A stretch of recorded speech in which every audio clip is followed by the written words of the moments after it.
तुम दुनिया में कैसे काम करके आए हो, अच्छे काम करके जाओगे तो कब्र में आराम है, और बुरे काम करके जाओगे तो कब्र का अजाब इंतजार कर रहा है। मेरे अजीजों, ये दुनिया चंद दिन की है।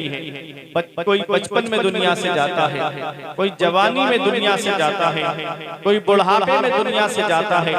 मौत से किसको रुस्तगारी है, आज इनकी तो कल हमारी बारी है। आगाह अपनी मौत से कोई बशर नहीं, सामान 100 बरस का है पल की खबर नहीं। जागना है जाग ले अफलाक के साए तले, हश्र तक सोना पड़ेगा खाक के साए तले। ऐ मेरे अजीजों, इस दुनिया में जब तक रहो अल्लाह को राजी करो, उसके रसूल को राजी करो। अल्लाह और उसका रसूल राजी तो दुनिया में भी आराम से रहोगे, मरने के बाद कब्र में भी आराम से रहोगे, और जब हश्र के मैदान में आओगे तो यही कहते हुए आओगे कि खुल्द में होगा हमारा दाखिला इस शान से, हम तो या रसूल अल्लाह का नारा लगाते जाएंगे। मेरे अजीजों, जब तक दुनिया में रहो, आज मस्जिदें हमारी सूनी हो गई, मदरसे हमारे वीरान हो गए, और हमने सिनेमा हॉल आबाद कर दिए हैं।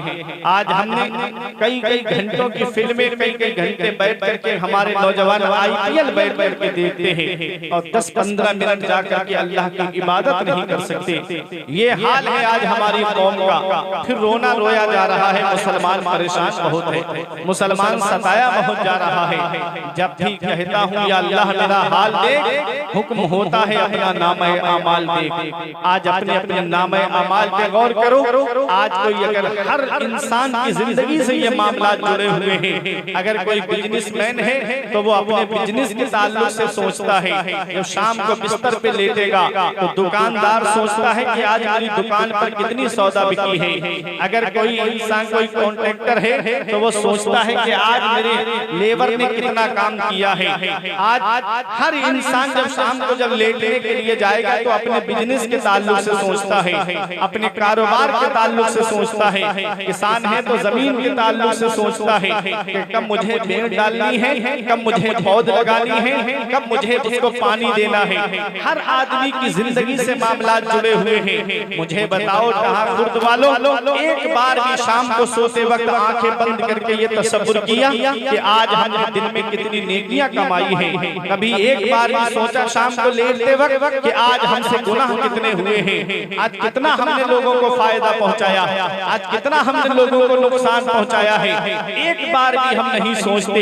बस वही हमारे ज़हन दिमाग में किसी के फिल्मों की बातें गूंज रही हैं, किसी के गानों की बातें गूंज रही हैं, किसी के दिमाग में कारोबार की बातें गूंज रही हैं। इबादत से हम दूर हो गए, मस्जिदों से हम दूर हो गए, अल्लाह रब्बुल इज्जत की फरमाबरदारी से हम दूर हो गए। ऐ मेरे अजीजों, जब तक दुनिया के हालात ऐसे चलते रहेंगे, तब तक दुनिया में जिंदगी ऐसे गुजारते रहोगे। एक दिन मौत का फरिश्ता आएगा और ये दुनिया छोड़ करके जाना है। कभी दौलत पे घमंड आए तो एक चक्कर कब्रिस्तान का लगा लिया करो, कभी सेहत पे नाज होने लगे तो एक चक्कर कब्रिस्तान का लगा लिया करो, कभी बिल्डिंगों पे फख्र होने लगे तो एक चक्कर कब्रिस्तान का लगा लिया करो, कभी बच्चों की नौकरी पे घमंड आए तो एक चक्कर कब्रिस्तान का लगा लिया करो, कभी जमीन जायदाद पे तकब्बुर होने लगे तो एक चक्कर कब्रिस्तान का लगा लिया करो। वहाँ तुमसे ज्यादा दौलत वाले लेते हैं, वहाँ तुमसे ज्यादा पैसे वाले लेते हैं, वहाँ तुमसे ज्यादा सरमाए वाले लेते हैं। तो जिनकी नाक पे कभी मक्खी नहीं बैठती थी, आज मिट्टी ने उनके जिस्म को गला सारा करके एक तरफ कर दिया। घमंड किस बात पे, तकब्बुर किस बात पे? मरने के बाद कब्र के अंदर जाना है। वो कब्र जो कीड़े मकोड़ों का घर है, वो कब्र जो तन्हाई का घर है, वो कब्र जो बहशत का घर है, वो कब्र जो डर का घर है, उस कब्र के अंदर हमको जाना है। क्या तैयारी की हमने उस कब्र के अंदर जाने की? क्या तैयारी है आज हमारे पास में? नमाजों से हम दूर हैं, रोजों से हम दूर हैं, चौराहों पे बैठ करके एक दूसरे की बुराइयां करने में लगे हुए हैं। आज कोई चौराहा ऐसा नहीं जहाँ 4 लोग इकट्ठे हों और कोई किसी इमाम की बुराई ना करता हो, कोई किसी हाफिज की बुराई ना करता हो, कोई किसी आलिम की बुराई ना करता हो। सुबह बुराई करके गुजर रही है, शाम बुराई करके गुजर रही है। याद रखना मेरे अजीजों, अगर इसी कामों को करते हुए दुनिया से चले गए तो कब्र के अंदर अपने आका को क्या मुंह दिखाओगे? आज चेहरे पे सुन्नत रसूल हमारे नहीं है, आज नमाजों से हम दूर हैं, फिर भी सीना ठोक के कहते हैं जन्नत में जाएंगे। तुम क्या समझते हो जलसे में आ गए, एक बार हाथ उठा के नारा लगा दिया तो जन्नत मिल जाएगी। जन्नत मिलना इतना आसान नहीं है। हम हसिबतुम अन तदखुलुल जन्नता, क्या तुम ये गुमान करे बैठे हो कि जन्नत तुम्हें इतनी आसानी से मिल जाएगी? जन्नत मिलना इतना आसान नहीं है। जरा सोचो, वो हजरत मौला अली शेर खुदा जिनके पास में जन्नती होने की सनद मौजूद है, जो दामादे रसूल हैं, पैगंबर इस्लाम की लाडली बेटी जिनके निकाह में आई हैं। सोचो अली शेर खुदा का मकाम क्या होगा, सोचो अली शेर खुदा का मर्तबा क्या होगा। वो अली जिनके बारे में नबी फरमाते हैं लोग मुख्तलिफ शाखों से हैं, मैं और अली एक शाख से हैं। वो अली जिनके बारे में नबी फरमाते हैं मन कुन्तु मौलाहु फहाज़ा अलीयुल मौला, मैं जिसका मौला हूँ अली उसके मौला है। वो अली शेर खुदा जिसके बारे में नबी फरमाते हैं अली तू कसीम नारो जिनान है, अली जन्नत भी बांटेंगे, अली जहन्नम भी बांटेंगे।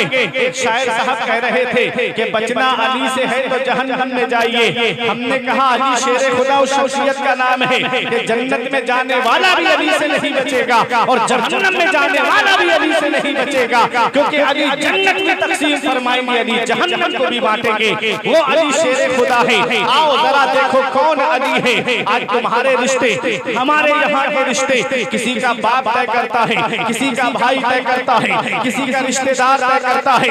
वो अली शेर खुदा है, वो अली शेर खुदा जिनका मकाम और मर्तबा देखिए। कौन अली है? अली का माना आता है अला यालू से बना अली, जिसके माना है बुलंद, जिसके माना है ऊंचा। अली शेर खुदा ऐसे बुलंद है, अली शेर खुदा ऐसे ऊंचे है। अगर इसको समझना है तो आओ सन हिजरी 8 में चलो, जब नबी ने मक्के को फतह किया है, तमाम माबूदाने बातिला को निकाल करके नबी ने बाहर फेंक दिया खाना काबा से। एक ऊपर चिपका हुआ था, फरमाया ऐना अली इब्ने अबी तालिब, अली शेर खुदा कहाँ है? अली हाजिर होते हैं। फरमाया अली मेरे कांधे पे सवार हो जाओ और ये जो ऊपर चिपका हुआ है इसे बाहर फेंक दो। अली अर्ज करते हैं या रसूल अल्लाह, कांधा नबी का हो और कदम अली का हो, ये कैसे हो सकता है? या रसूल अल्लाह मैं बैठ जाता हूँ, आप मेरे कांधे पे सवार हो जाइए। नबी फरमाते हैं अली तू बारे इंसानियत तो उठा सकता है, तू बारे बशरियत तो उठा सकता है, तू बारे नबूवत नहीं उठा सकता। अली तू मेरे कांधे पे सवार हो जा। अली शेर खुदा कांधे पे सवार होते हैं और ऊपर जो चिपका हुआ था उसे निकाल करके बाहर फेंक दिया। अब मैं यहाँ पहुँच करके एक बात आपको बताना चाहता हूँ, अपने जहन को हाजिर रखिएगा।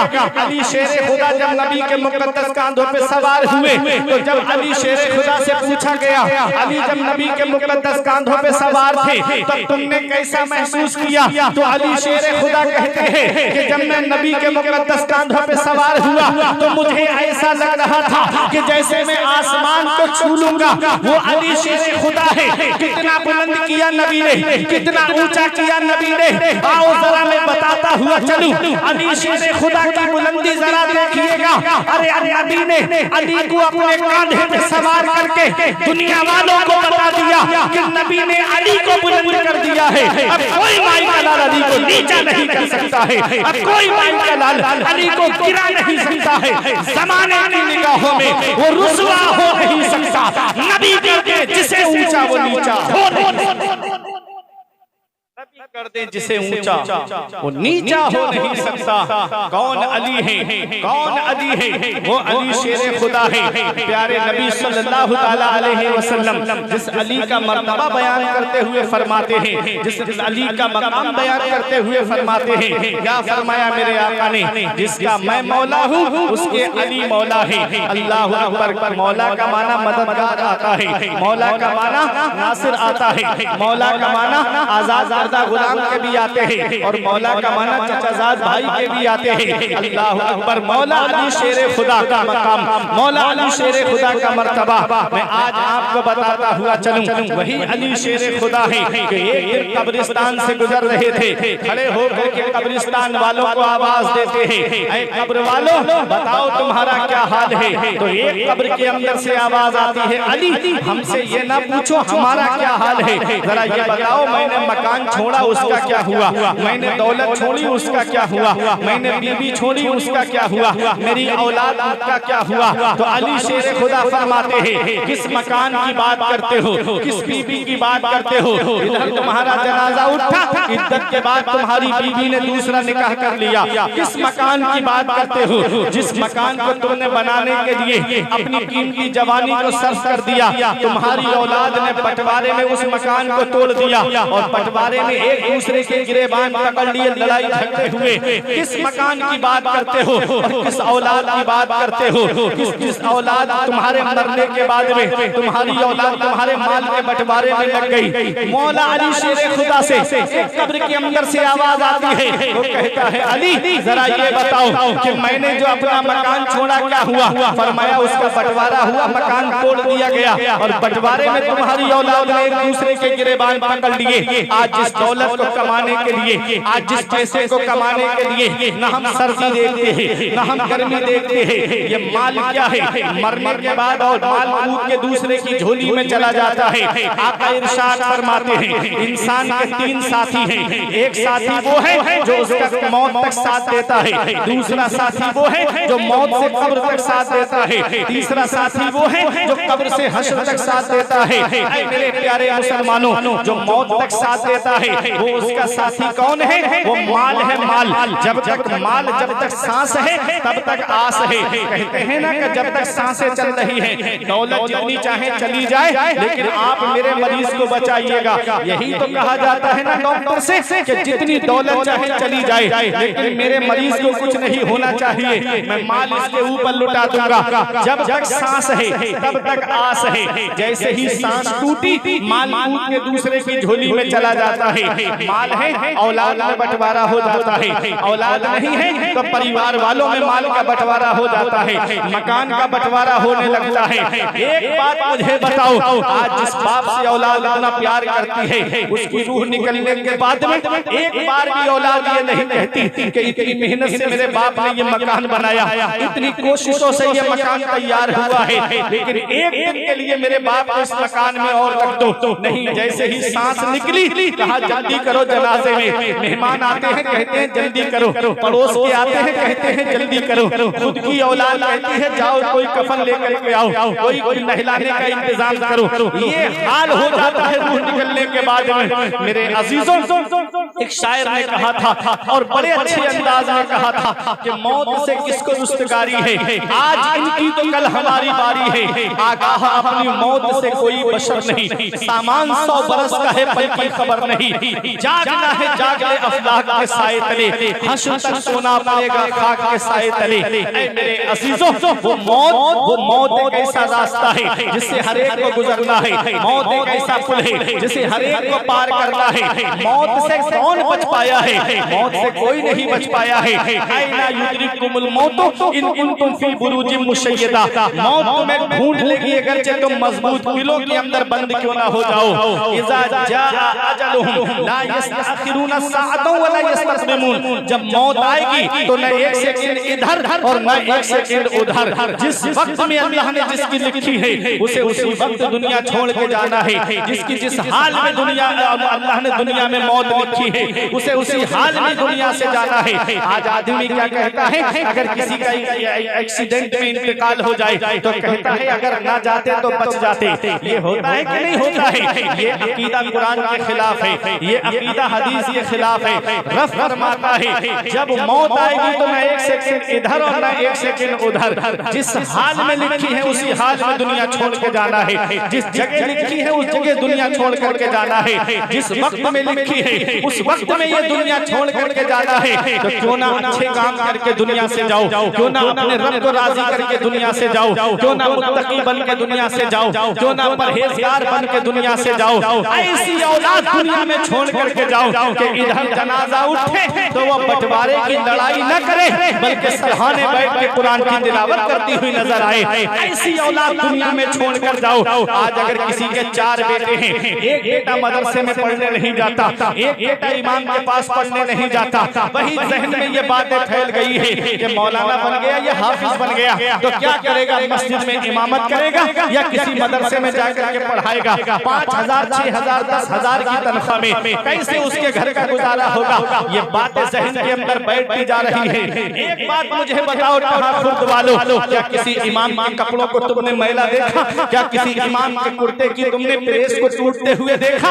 अरे ये हाल है, आलिम वो है मन यत्तकिल्लाह यजअल लहू मखरजन व यरज़ुक़हु मिन हैसु ला यहतसिब व मन यतवक्कल अलल्लाहि फहुव हस्बुह, कि जो अल्लाह से डरता है अल्लाह उसके लिए निजात का रास्ता निकाल देता है और ऐसी जगह से रोजी अता फरमाता है जहां से बंदे का वहम गुमान भी नहीं होता। जो अल्लाह पे भरोसा करता है अल्लाह उनके लिए काफी है। ऐ मेरे अजीजों, मैंने 50,000 की तनख्वाह पाने वालों को महंगाई का रोना रोते हुए देखा और 10,000 की तनख्वाह पाने वाले इमाम को ईशा की नमाज सुकून से पढ़ा करके सोते हुए देखा और फजर में उठ करके अल्लाह का शुक्र अदा करते हुए देखा। ये क्या है? ये अल्लाह की जात में जो भरोसा करता है अल्लाह उनके लिए राजी है। आलिमों की किस्मत भी अल्लाह ने लिखी है, आम लोगों की किस्मत भी अल्लाह ने लिखी है। किस्मत से ज्यादा किसी को नहीं मिलता है, भाग्य से ज्यादा किसी को नहीं मिलता है।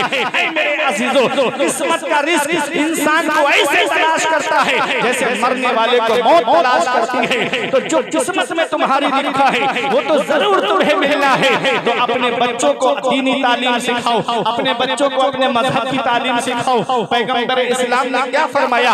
नबी फरमाते अद्दिबू औलादकुम अला सलासे खिसाल, अपनी औलाद को 3 बातें सिखाओ।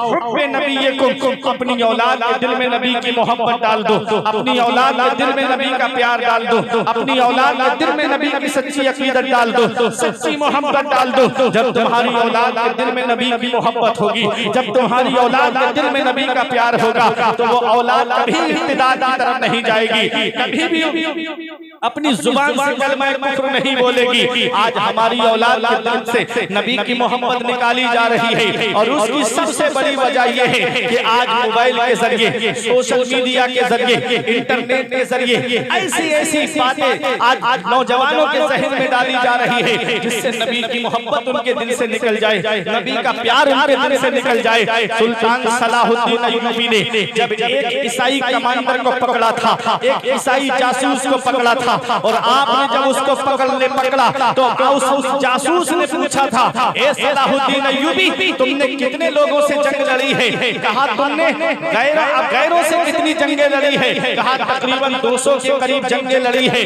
कहा और अपनों से कितनी जंगें लड़ी है? तो आपने जो भी बताया हो 100 के करीब, तो उसने कहा था नहीं, तुमने जो जितनी जंगें लड़ी है वो सब अपनों से लड़ी है, जितनी जंगें लड़ी है वो सब अपनों से लड़ी है। कहा कैसे? कहा वो सब हमारे तैयार किए हुए थे, वो हमारे खरीदे हुए थे, तुमने जितनों से जो तुम्हारे अपने थे वो हमारे खरीदे हुए थे। उसके बाद उस जासूस ने सुल्तान सलाहुद्दीन अय्यूबी से कहा, ओ सलाहुद्दीन अय्यूबी सुन लो, आज तो हम दुनिया से चले जाएंगे, लेकिन आज जरा सोचो, जैसे तुम हो तुम्हारे बाद तुम्हारा बेटा वैसा नहीं होगा, तुम्हारे बेटे के बाद तुम्हारे बेटे का बेटा वैसा नहीं होगा।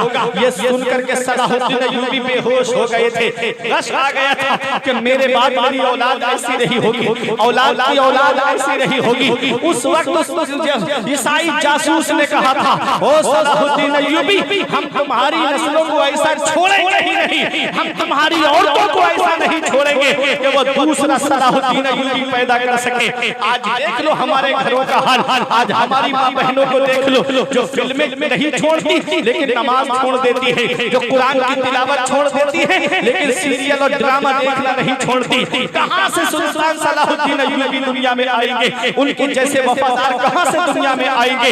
ऐ मेरे अजीजों, मैं आपसे पूछना चाहता हूं, सुल्तान सलाहुद्दीन अय्यूबी जैसा वफादार कैसे दुनिया में आएगा? ऐ मेरे अजीजों, जहां मां बहनें फिल्मों को ज्यादा तवज्जो दे, अल्लाह की इबादत ना करें, कुरान खोल खोल के ना पढ़े। अरे माए वो थी कि जब मां कुरान पढ़ने वाली फातिमा थी, तब बेटा नेज़े पे चढ़ के कुरान सुनाने वाला हुसैन है। मां जब कुरान पढ़ने वाली उम्मुल खैर फातिमा है, तब बेटा बगदाद का गौसे आजम है। मां जब माहे नूर बीबी है, तब बेटा हिंदुस्तान का बादशाह गरीब नवाज है। मां जब आरिफा होती है, तब बेटा बाबा फरीद होता है। मां जब जाहिदा होती है, तब बेटा निजामुद्दीन औलिया देहलवी होता है, माँ जब साबिरा होती है तो बेटा अलाउद्दीन अली अहमद साबिर होता है, माँ जब नेक होती है, माँ जब मुत्तकिया होती है, माँ जब परहेजगार होती है तो बेटा मुजद्दिद आज़म आला हज़रत होता है, माँ जब नेक होती है तो बेटा हुज्जतुल इस्लाम होता है, माँ जब नेक होती है तो बेटा मुफ्ती आज़म होता है। अरे माँ जब वो हो जो अपने जेवर दे करके मंजर इस्लाम के असातिज़ा की तनख्वाह अदा कर दे तो उसके शिकम से जो बेटा दुनिया में आता है उसी बेटे को दुनिया ताजो शरियत। मेरे अजीजों, माएँ कुरान पढ़ने वाली थी, माएँ नमाज पढ़ने वाली थी, अल्लाह की इबादत करने वाली थी, तो उनके शिकम से जो बेटे दुनिया में आए वो कुरान पढ़ते हुए, अल्लाह की इबादत करते हुए आए। आज हमारे घरों का हाल, बाप अलग मोबाइल चला रहा है, माँ अलग मोबाइल, बच्चे अलग मोबाइल लेकर, कोई फिल्में देख रहा है, कोई ड्रामे देख रही है, कोई कार्टून देख रहा है। ये घरों का हाल हो गया। जिन घरों में हाथों में कुरान आना चाहिए, कुरान की तिलावत सदाएं जिन घरों से आना चाहिए, ये वो सदाएं आज हमारे घरों से कुरान इतने ऊपर हमने छुपा के रख दिया कि हाथ भी नहीं दिखता, और टीवी सामने सजा के रख दिया, वही चल रही, कोई खबरें सुन रहा है, कोई गाने देख रहा है, कोई फिल्में देख रहा है। ये हाल है हमारे घरों का। कभी सोचा तहाकुर्द वालों, अगर फिल्म देख करके सो गए और आंख कब्र में जाकर खुली तो कौन है जो तुम्हारे काम आएगा? और नौजवानों कानों में ब्लूटूथ लगा के, एयरबड्स लगा के, एयरफोन लगा कर रोड पर गाड़ियां दौड़ा कर गाने सुनने वालों, मौत का कोई भरोसा नहीं। अगर किसी हाल में दुनिया से चले गए और आंख कब्र में जाकर खुली तो कौन है जो हमारे काम आएगा? इसी को आला हज़रत कहते हैं, उनको रहम आए तो आए, वरना वो करीम आ रहे क्या होना है। छुप के लोगों से किए जिसके गुनाह, वो खबरदार है क्या होना है। नारे तकबीर, नारे रिसालत, मसलके आला हज़रत, फैज़ान आला हज़रत हुजूर सैयद हुसैन मियां साहिब किबला, हुजूर सैयद फैसल मियां वाहिदी साहिब किबला।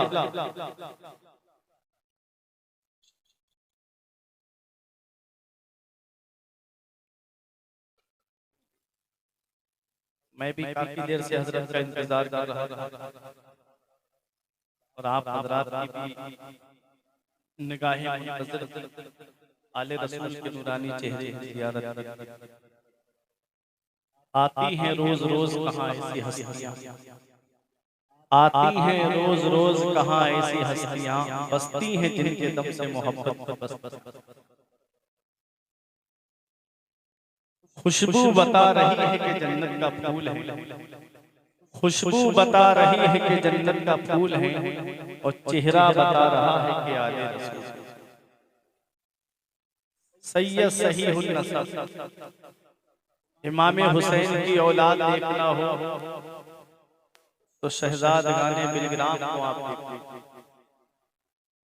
उन्हीं शहजादों में पीर तरीक़त रहबरे राह शरीयत शाह हुजूर सैयद हुसैन मियां मदज़िल्लहुल आली दामल्लाहु ज़िल्लहु अलैना के नूरानी चेहरे की ज़ियारत आप करें, जो मुस्तफ़ा के सनाखान बन के रहते हैं, वो अपने अहद की पहचान बन के रहते हैं।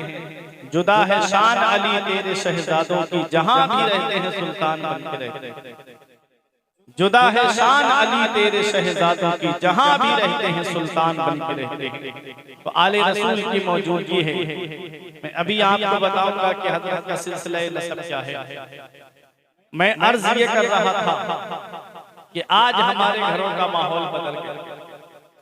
जहां कुरान की तिलावत होती थी, आज वहां पर गाने बज रहे हैं, आज वहां फिल्मी डायलॉग की आवाज आ रही है। अपने घरों के माहौल दुरुस्त करिएगा, मौत का कोई भरोसा नहीं, कब आ जाए, किस जगह आ जाए और किस हाल में आ जाए। आज इंसान दुनिया में कितने रिश्तों पे नाज करता है। 5 रिश्ते हैं दुनिया में जिस पर इंसान को नाज है, 5 रिश्ते हैं इंसान को दुनिया में जिस पर फख्र होता है। एक बाप का रिश्ता है, एक भाई का रिश्ता है, एक माँ का रिश्ता है, एक औलाद का रिश्ता है और एक बीवी का रिश्ता है। ये 5 रिश्ते हैं जो दुनिया में काम आते हैं। बाकी जितने रिश्ते हैं वो इन्हीं 5 रिश्तों से बनते हैं। बाप से रिश्ता बनता है, माँ से रिश्ता बनता है, बाप से ददिहाल का रिश्ता, माँ से ननिहाल का रिश्ता बनता है, बीबी से ससुराल का रिश्ता बनता है। यही 5 रिश्ते हैं दुनिया में जिससे बाकी रिश्ते बनते हैं। इन 5 रिश्तों पे इंसान का नाज है। आदमी सोचता है मेरा भाई मेरी मदद करेगा, मेरा भाई मेरा साथ देगा। अभी यहाँ किसी का रामपुर चौराहे पे किसी का झगड़ा हो जाए, अपने भाइयों को फोन लगाएगा, सारे भाई मदद के लिए पहुंच जाएंगे, सारे भाई उसका साथ देने के लिए पहुंच जाएंगे। ऐ कहा खुर्द वालों, ये दुनिया है दुनिया जहाँ भाई भाई की मदद करता है, भाई भाई की सपोर्ट करता है, भाई भाई के काम आता है। जरा कयामत का दिन देखो, नफ्सी नफ्सी का आलम होगा। वहाँ कोई किसी का यारो मददगार नहीं होगा, वहाँ कोई किसी का पुरसाने हाथ नहीं होगा।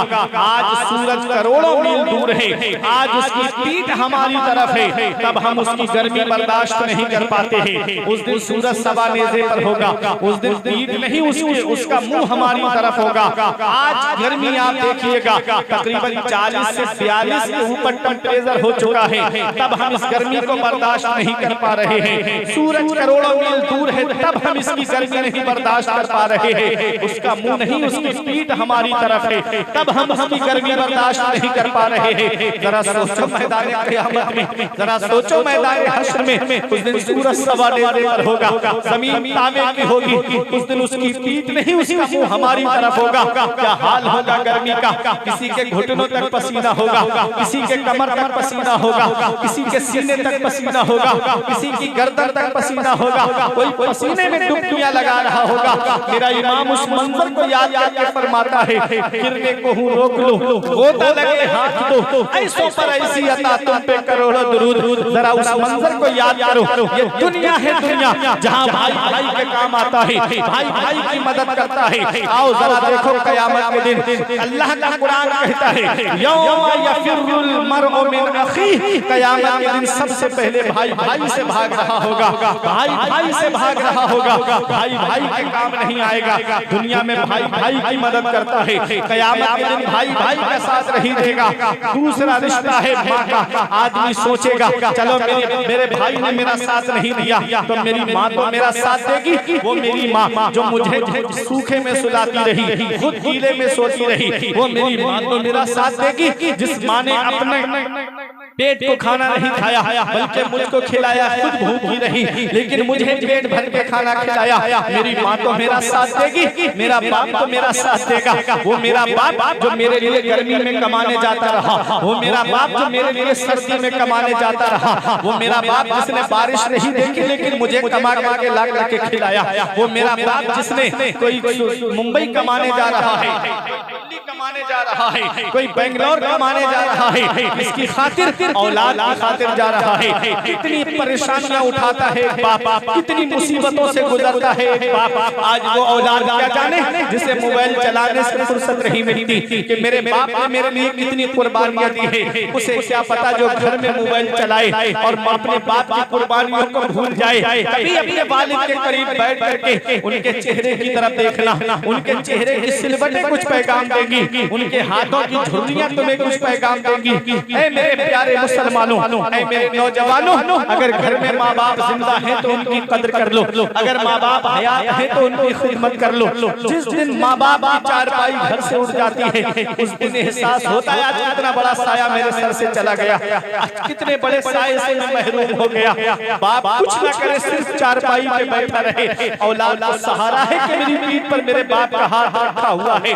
वही बाप की चारपाई घर से उठ जाए तो कभी जमीन के बंटवारे के नाम पे लड़ाइयाँ, कभी घर के बंटवारे के नाम पे लड़ाइयाँ, मोहल्ले वाले अलग आंखें दिखाते हैं औलाद को, खानदान वाले अलग आंख दिखाते हैं औलाद को।